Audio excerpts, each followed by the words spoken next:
What's up, guys? So today I'm going to be talking about my predictions for the first half of the week. Today is Sunday, and I'll be talking about the games being played Monday, Tuesday, Wednesday. And now I'll release another video doing the same thing on Wednesday, talking about the games Thursday, Friday, Saturday, Sunday. So it's just something I'll do every Sunday and Wednesday for the rest of the college season. Something I'm looking forward to, and it should be a lot of fun. So let's get right to it. So the first game is Notre Dame at Virginia Tech. A game that I think Virginia Tech will win by double digits, mostly because Notre Dame does not have Rex Pfluger, probably their best defender and probably their best playmaker, and also TJ Gibbs, who's averaging 14.5, isn't efficient enough from the field. He averages 35% from the field and 34% from the three-point line. Those numbers are going to have to go up if they want to win a couple games in the ACC.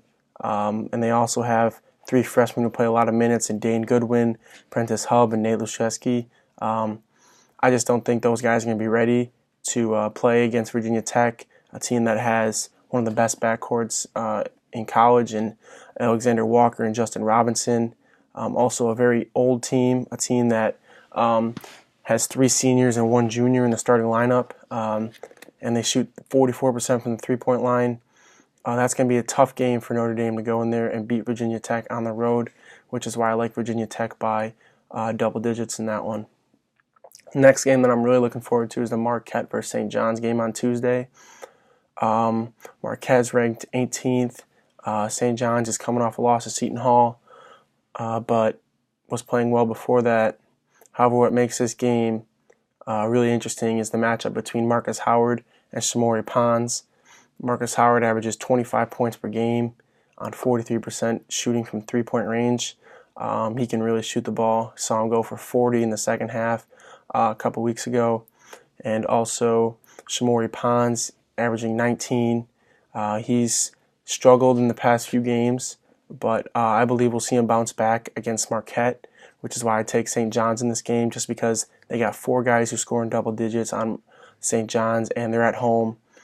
I think St. John's just comes out, and I think I see those four same guys who score in double digits will come out against Marquette, and they'll shut down Howard, and they'll keep the Hauser brothers to a minimum. So I think St. John's wins that game, but it should be a really fun matchup, and I'm looking forward to watching it. The next game, Nebraska versus Maryland. Nebraska visits Maryland. However, I think Nebraska wins that game just because of James Palmer and Isaac Copeland Jr. I think those guys who have beaten Seton Hall, Clemson, Creighton, Oklahoma State, I think they go in there against Maryland and win that game, even though Bruno Fernando's a real presence down low along with Jalen Smith. I just think Nebraska can hang with them, and I think Nebraska can spread the floor, and I think James Palmer will take over that game, which is why I'm picking Nebraska in that game. Then the next game, Seton Hall versus Xavier on Wednesday. I believe that Seton Hall will go in there and win that game. It's kind of a bold prediction as Xavier's at home. Seton Hall, however, though, is coming off 6 straight wins. Early on in the year, they did not move the ball well. We're on the low end of 11, 12, 13 assists per game. Recently, they've been getting up into 15 assists per game, 17 assists per game. So they're moving the ball. And they also got Miles Powell, who shoots 38% from three-point range. And he really loves the big stage, loves big games.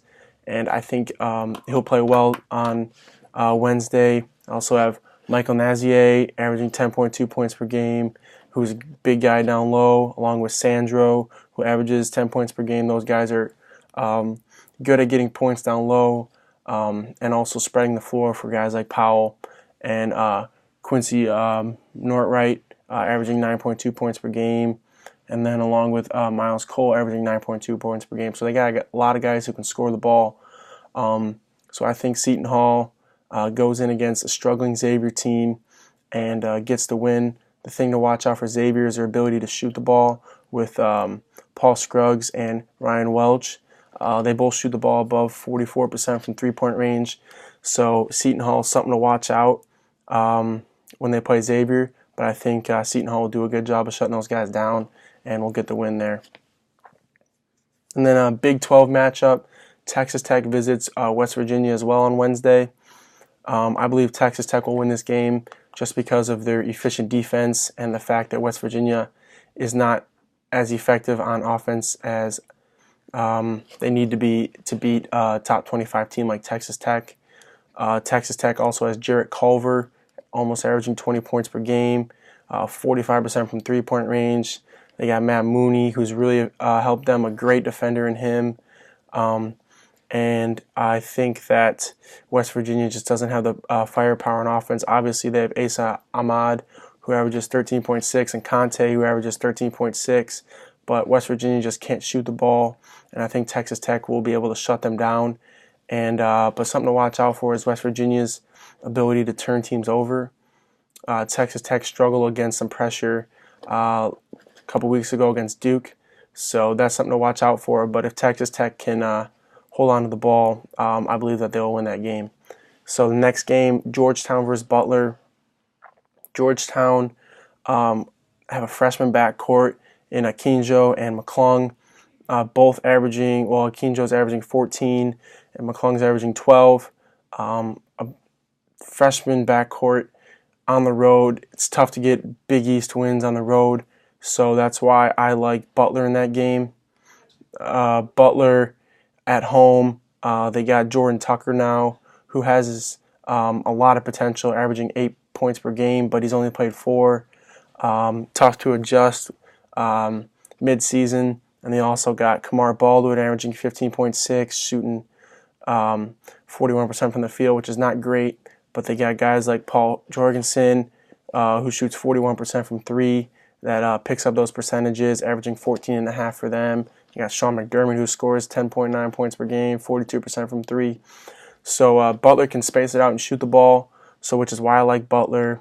Georgetown does have Jesse Govin, their big center, averaging 18.3 points per game and 7 rebounds per game. He's going to be a problem down low, I think, for Butler. I'm not sure who's going to really guard him, but I do still like Butler, mostly because of Georgetown's freshman backcourt.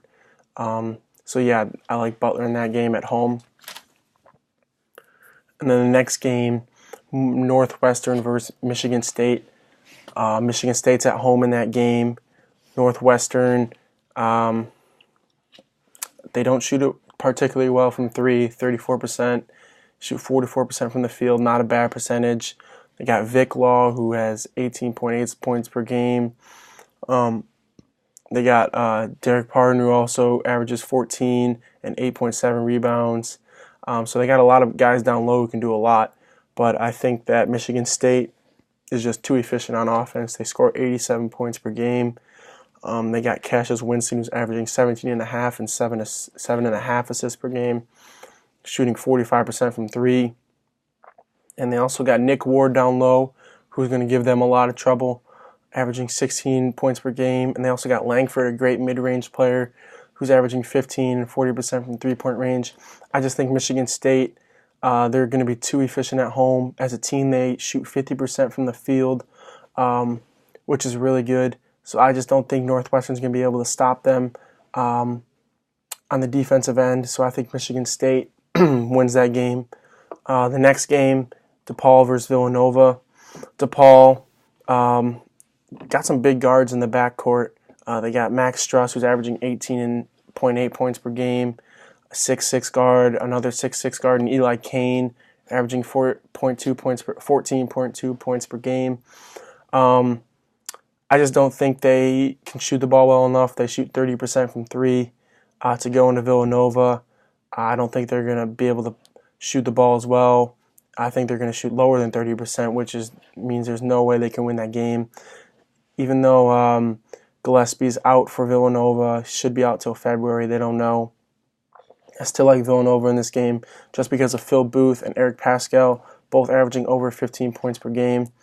And I also think that Javon Quinerly will finally get some more minutes. I think that he'll step up. So I like Villanova in that game, and I think Villanova is actually going to get off to a 5 or 6-0 start in the Big East just because of the matchups they face in the first 5 or 6 games. And then next game is Oklahoma versus Kansas. Oklahoma I think they're ranked 25th right now. Been playing well recently. I think that Kansas is still going to win this game despite Oklahoma's Christian James, who's averaging 17.9 points per game. Oklahoma could give them a little trouble as they shoot pretty well from three, 37% from three.